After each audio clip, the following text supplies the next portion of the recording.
देखो, ये अपने सीनों को दोहरा करते हैं ताकि अल्लाह से छुप जाएं। सुन रखो, जिस वक्त ये अपने कपड़ों में लिपट रहे होते हैं तब भी वो इनकी छुपी और खुली बातों को जानता है। वो तो दिलों की बातों तक से आगाह है और जमीन पर कोई चलने फिरने वाला नहीं मगर उसका रिज्क अल्लाह के जिम्मे है। वो उसके रहने की जगह को भी जानता है और जहां सौंपा जाता है उसे भी। ये सब कुछ किताब रोशन में लिखा हुआ है और वही तो है जिसने आसमानों और जमीन को 6 दिन में बनाया और उस वक्त उसका अर्श पानी पर था।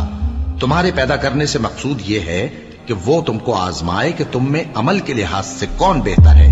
और ए नबी, अगर तुम कहो कि तुम लोग मरने के बाद जिंदा करके उठाए जाओगे तो काफिर कह देंगे कि ये तो खुला जादू हुआ।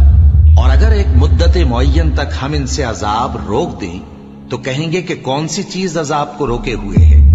देखो, जिस रोज वो इन पर वाक़े होगा फिर टलने का नहीं, और जिस चीज का ये मजाक उड़ाते हैं वो इनको घेर लेगी।